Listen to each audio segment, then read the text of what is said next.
జన్మదినము 29 ఫిబ్రవరి 1992 సంవత్సరం శనివారం మాఘమాసం. జన్మ నక్షత్రము ఉత్తరాషాఢ నక్షత్రం 1వ పాదం. నక్షత్ర అధిపతి సూర్యభగవానుడు.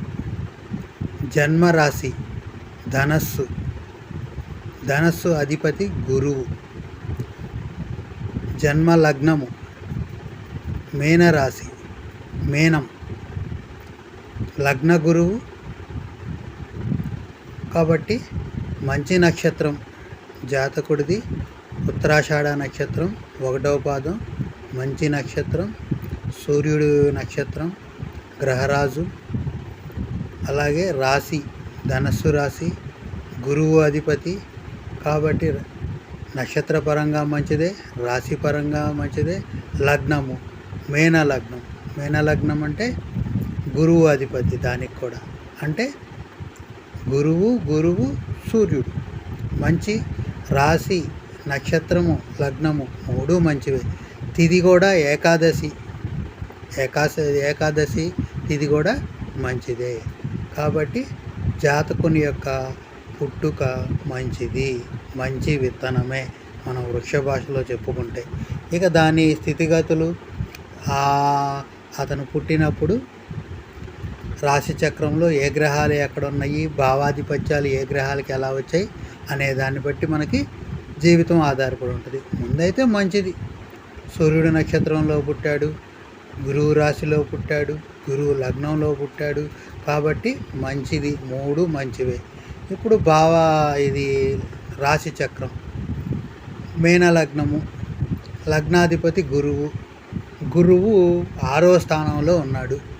అంటే ఉచ్చస్థితిని దాటి పక్కకి వెళ్ళాడు కొంచెం. 5వ స్థానంలో ఉన్నట్టయితే గురువు ఉచ్చస్థితిలో ఉన్నట్టు. పంచమంలో ఉంటే ఇంకా బాగుండేది. సరే 6వ స్థానంలోకి వెళ్ళాడు, అయినా ఇబ్బంది ఏమీ లేదు. లగ్న గురువు బాగానే ఉన్నాడు 6వ స్థానం. గురువు అనే ఆయన ఎక్కడున్నా బాగానే ఉంటాడు. ఆయన వక్రంగా ఉన్నా, నీచంగా ఉన్నా, ఏ స్థానంలో ఉన్నా ఆయన మేలు చేయకంటూ పోడు. లగ్నం వాళ్ళకి ఇంకా బాగానే ఉంటుంది. అది ద్వితీయాధిపతి వచ్చేటప్పటికి కుజుడు 11వ స్థానంలో శుక్రుడితో శనితో ఉన్నాడు. నాట్ బ్యాడ్, పర్వాలేదు శుక్రుడితో శనితో ఉంటే. అలాగే తృతీయాధిపతి వచ్చేటప్పటికి శుక్రుడి యొక్క బలం జాతకుడికి తక్కువ. ఎందుకంటే శుక్రుడికి తృతీయ ఆధిపత్యము, అష్టమాధిపత్యం వచ్చింది. ఆయన వచ్చేటప్పటికి మళ్ళీ 11వ స్థానంలో ఉన్నాడు. కాబట్టి శుక్రుడి యొక్క దశలు జాతకులకు అంతగా యోగించవు. 4వ స్థానం వచ్చేటప్పటికి అధిపతి బుధుడు వచ్చేటప్పటికి 12వ స్థానంలో ఉన్నాడు. అలాగే 7వ స్థానంలో కూడా బుధుడు ఉన్నాడు. కాబట్టి సర్వ సౌభాగ్యాలు సమకూర్చే బుధుడు, అలాగే సప్తమ భాగస్వామ్యానికి సంబంధించిన బుధుడు 12వ స్థానంలో ఉండటం కొంచెం ఇబ్బందికరమే. కాబట్టి బుధ అంతర్దశలు కూడా అంత యోగించవు. ఆ దశల్లో కూడా జాతకుడు జాగ్రత్తగానే ఉండాలి. శుక్రుడి దశ, బుధుడి యొక్క అంతర్దశలో జాగ్రత్తలు అవసరం. పంచమాధిపతి చంద్రుడు, ఆయన 10వ స్థానంలో రాహువుతో కలిసి ఉన్నాడు. భయం ఉంటుంది, అయినా సరే పంచమాధిపతి చంద్రుడు మంచిగానే మేలు చేస్తాడు. రాహువుతో కలిసి ఉన్నాడు కాబట్టి మనసులో భయాందోళనలు ఎక్కువగా ఉంటాయి అన్నమాట జాతకులకి. ఎక్కువగా భయపడుతుంటారు, అంతకు మించి ఇంకేం లేదు. అలాగే 6వ స్థానం అధిపతి సూర్యుడు, ఆరోగ్యాధిపతి సూర్యుడు, ఆయన 12వ స్థానంలో ఉన్నాడు. పర్వాలేదు, ఆరోగ్యపరంగా పెద్ద ఇబ్బంది ఏం లేదు.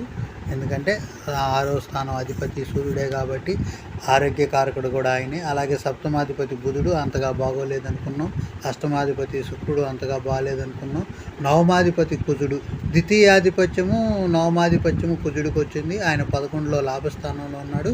కుజుడి యొక్క అంతర్దశలు పర్వాలేదు, యోగిస్తాయి. అలాగే దశమాధిపతి గురువు, లగ్నాధిపతి గురువు 6వ స్థానంలో ఉన్నాయి. గురు మహాదశ అంతర్దశలు కూడా జాతకునికి యోగిస్తాయి. 11వ స్థానం 12వ స్థానము శని స్వక్షేత్రంలో ఉన్నాడు కాబట్టి పర్వాలేదు. శని దశ కర్మఫలాల్ని అనుభవింపజేస్తాడు, మంచిగానే తీసుకెళ్తాడు జాతకంలో. టోటల్గా పర్వాలేదు. అలాగే 10వ స్థానంలో రాహు ఉన్నాడు కాబట్టి ఉద్యోగ స్థానం బలంగా ఉంటుంది. అలాగే 4వ స్థానంలో కేతు ఉన్నాడు. తల్లికి సంబంధించిన అనారోగ్య సంబంధించిన ఏమైనా వస్తే జాగ్రత్తలు చూసుకోవాలి. అలాగే డ్రైవింగులు చేసేటప్పుడు కూడా జాగ్రత్తగా చేయాలి. లేదనుకో 4వ స్థానం కేతువు వాహనం సంబంధించిన ఇబ్బందులు వస్తాయి, మదర్‌కు సంబంధించిన ఇబ్బందులు వస్తాయి. కాబట్టి కేతువు యొక్క దశ, అంతర్దశలు జరిగేటప్పుడు తల్లి ఆరోగ్యం పట్ల శ్రద్ధ వహించాలి. తన యొక్క డ్రైవింగ్ పట్ల కూడా శ్రద్ధ వహించాలి. నవాంశ వచ్చేటప్పటికి గురువు ధనస్సు లగ్నం ఏర్పడింది. ధనస్సు లగ్నం గురువు మంచిదే. నవాంశ చక్రం గురువు వచ్చేటప్పటికి 9వ స్థానంలో ఉన్నాడు, పర్వాలేదు, మంచిదే. అంత ఇబ్బందికరంగా అయితే ఏమీ లేవు. కానీ ద్వితీయంలో కేతు ఉండడం వల్ల కుటుంబంలో కొంచెం ఇబ్బందులు ఉంటాయి. కొంచెం భాగస్వామిని, జాతకురాలని ఎన్నుకునేటప్పుడు కొంచెం ఆచితూచి నిర్ణయించుకొని ఆ భాగస్వామికి కూడా సంబంధించిన దశ, అంతర్దశలు మంచిగా చూసుకోవాలి. ఎప్పుడైనా సరే భాగస్వామిని ఎంచుకునేటప్పుడు నవాంశ చూసుకుంటంతో పాటు బాగున్నదో లేదో వాళ్ళ జాతకంలో మనం ఏం చేయాలంటే ఆపోజిట్ వాళ్ళది దశ, అంతర్దశలు కూడా మంచిగా ఉండాలి. వాళ్ళ యొక్క దశ, అంతర్దశలు మంచిగా లేకపోతే అంత కరెక్ట్గా ఉండవు అన్నమాట. అందుకని అవి జాగ్రత్తగా చూసుకోవాలి. నెంబర్లు కలిసినాయి, పట్టికలు కలిసినాయి, పాయింట్లు కలిసినాయి, అవి ముఖ్యం కాదు. రాబోయే పరిస్థితులు వాళ్ళకి ఎట్లా ఉన్నాయి, మంచిగా ఉన్నాయో చూసుకోవాలి.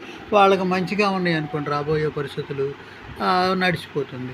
ఇప్పుడు చేసుకునేటప్పుడు రాహు దశ, కేతు దశ, కుజుడి దశ, అట్లా దూకుడు దశలు, జాతకంలో ఇబ్బందికరమైన దశలు ఏమైనా ఉంటే చేసుకోకూడదు. ఇప్పుడు కుజు అంటే కుజుడు అంతా దోషం అని కాదు, ఆయన ఉచ్చ స్థితిలో ఉంటే బాగానే ఉంటుంది. ఆయన దూకుడుతనం కూడా మంచిదే. అలాగే రాహు, కేతువులు కూడా ఉచ్చ స్థితుల్లో ఉన్న గ్రహాలు అయితే మంచిదే. వాళ్ళ జాతక పట్టికను బట్టి అనుసరించి మనం భాగస్వామిని ఎంచుకోవాలి. లేదంటే ఇబ్బందులు పాల్పడతాం. మిగతా అన్నీ కూడా మన మీద ఆధారపడి తొందరగా చక్కదిద్దుకుంటాం. భాగస్వామి అంత తొందరగా చక్కదిద్దుకుంటానికి కుదరదు. అలాగే భావపట్టికలో కూడా గురుడు 6వ స్థానంలోనే ఉన్నారు. భావపట్టికలో కూడా ఏ గ్రహాలు పెద్దగా చేంజ్ అయితే ఏమీ లేవు. 12వ స్థానంలో రవి, బుధుడు ఉన్నాడు. 4, 7 ఆయన రవి, బుధుడు కలిసి ఉండటం కూడా ఒక యోగమే, బుధాదిత్య యోగం అంటారు. అదే 12వ స్థానంలో ఆ యోగం ఏర్పడింది కాబట్టి అంత అనుకూలతలు ఉండవు అనమాట. ఎందుకంటే 12వ స్థానం వ్యయస్థానం అనమాట. ఆ యోగాలు తీర్థయాత్రలు చేయడానికి, అవన్నీ చేయడానికి ఆ యోగం అలా ఉపయోగపడుద్ది. దూర ప్రాంతాలు చూడటం, తీర్థయాత్రలు చూడటం అట్లాంటివి ఉపయోగపడతాయి. ఏదైనా పంచమంలో కానీ, ద్వితీయంలో కానీ, నవమంలో కానీ, దశమంలో కానీ కనుక ఆ యోగాలు కనుక ఏర్పడి ఉంటే ఆ స్థానాల్లో ఆ యోగాలు బాగా జాతకునికి లాభసాటిగా ఉంటాయి అన్నమాట. అది భావపట్టికలో కూడా పెద్దగా పడాలి. అది జాతకులకి ఎక్కువగా చూడాల్సిందంటే శుక్రుడు, బుధుడు యొక్క దశ, అంతర్దశలు జాగ్రత్తగా చూసుకోవాలి. అలాగే 12వ స్థానం యొక్క శని దశ, అంతర్దశలు కూడా కొంచెం సోగా ఉంటాయి. మిగతా దశ, అంతర్దశలు పర్వాలా బాగానే వస్తాయి. ఎక్కువగా పంచమాధిపతి చంద్రుడి దశ బాగుంటుంది. దశమాధిపతి గురువు దశ, నవమాధిపతి కుజుడి దశలు బాగుంటాయి జాతకుడికి. అవి గుర్తుపెట్టుకోవాలి. అలాగే ఏ దశ, అంతర్దశలు అయితే నడుస్తున్నాయో వాళ్ళకి సంబంధించిన బీజ మంత్రాలతో చదువుకోవాలి. ఇప్పుడు రాహు ఉంది కాబట్టి ఓం దుమ్ దుర్గాదేవి నమః చదువుకోవాలి. ఇప్పుడు బుధుడి యొక్క అంతర్దశ కాబట్టి ఓం నమో నారాయణాయ, ఈ 2 మంత్రాలను చదువుకోవాలన్నమాట. లగ్నాన్ని అనుసరించి ఎవరైనా సరే 4 మంత్రాలు, 3 మంత్రాలు ఉంటాయి. దశ, అంతర్దశకి 2 మంత్రాలు, గోచారంలో ఏదన్నా నెగిటివ్ ఉంటే దానికి సంబంధించిన 1, 2 మంత్రాలు ఉంటాయి.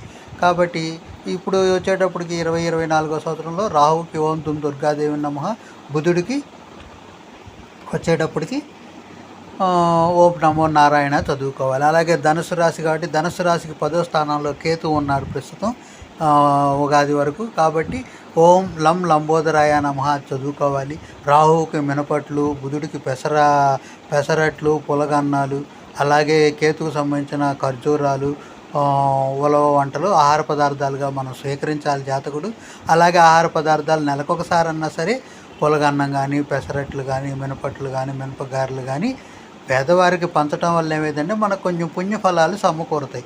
పేదవారికి ఆహార పదార్థాలుగా వాళ్ళు తినాలన్నమాట. అంతేగాని రాహు కదా మినుములు దానం చేసేద్దాం, బుధుడు కదా పెసలు దానం చేసేద్దాం, కేతు కదా ఖర్జూరం దానం చేస్తాం, డైరెక్ట్గా అది ఖర్జూరం అయితే దానం చేసి తింటారు. ఇవన్నీ కూడా ఈ రా మెటీరియల్గా చేయకూడదు. ఆ పదార్థం మనం ఇవ్వగానే తినేసేయాలి. మినుముల కన్నా మినపట్లు, మినపగారెలు ఇవ్వాలి. పెసల కన్నా పులగన్నం లేదా పెసరట్లు తయారు చేసి ఇవ్వాలన్నమాట. ఖర్జూరం ఎలాగైనా తింటారు కాబట్టి దాని వరకే ఇబ్బంది ఏమీ లేదు.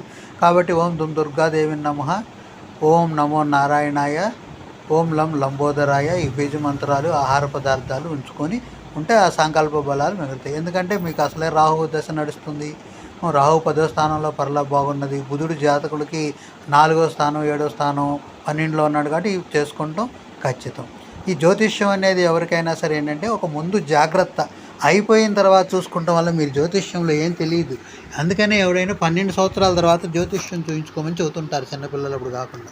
ఎందుకంటే 12 సంవత్సరాలు అప్పుడు చూసుకుంటే వాళ్ళు ఒక 5వ తరగతి, 6వ తరగతి, 7వ తరగతిలోకి వచ్చుంటారు. ఇప్పుడు పిల్లలైతే అదివరకైతే 7, ఇప్పుడైతే 6లోకో 7లోకో ఉంటారు. ఆ 7వ తరగతిలో ఉన్నప్పుడు పిల్లలు ఏంటంటే చూసుకుంటే రాబోయే 3 ఏళ్ళలో 10వ తరగతి వచ్చినప్పుడు ఏం చదువుతారు, ఇంటర్లో ఎట్లాంటి విద్యలు అయితే వీళ్ళకి బాగుంటాయి, ఆ విద్యల తర్వాత ఈ ఉద్యోగం, వ్యాపారం స్థానం 10వ స్థానం ఎలా ఉంది దాన్ని బట్టి, ద్వితీయ స్థానాన్ని బట్టి చదువు గురించి, వాక్కు గురించి చెప్తాము. 10వ స్థానం గురించి తర్వాత ఉద్యోగం, వ్యాపారం గురించి చెబుతాం. అందులో సెటిల్ అయిన తర్వాత మళ్ళీ వివాహం గురించి చూడాలి. ముందు చూడకూడదు. ముందు ఎవరికైనా చదవాల్సిన టైంలో చదివే పనుల సంగతి చూడాలి. ఉద్యోగం చదువు అయిపోయిన తర్వాత ఉద్యోగానికి సంబంధించిన పనులు చూడాలి. పురాతన కాలం అయితే చదువు అయిపోగానే మ్యారేజ్ తర్వాత ఉద్యోగం. ఇప్పుడు విధానం మారింది కాబట్టి ఇది ఆచరించుకోండి. ఇంటే చాలదు, ఆచరించుకున్న వాళ్ళకే ఉపయోగం. ఎవరికైనా ఆచరిస్తేనే జాతకం ఉంటుంది. జాతకం ముందు జాగ్రత్త చర్య అవి గుర్తుపెట్టుకోవాలి. ఆ ప్రకారం తప్పుకుంటే మనం సరిదిద్దుకోవని వెళ్ళాలి. అది జాగ్రత్త. అంతకుమించి దీంట్లో ఇంకా పెద్ద ఏముండదు. జ్యోతిష్ శాస్త్రంలో పూజలు, యజ్ఞాలు, యాగాలు అక్కర్లా. ఆచరణ, ఆహార పదార్థం, ఆలోచన తీరు మార్చాలి.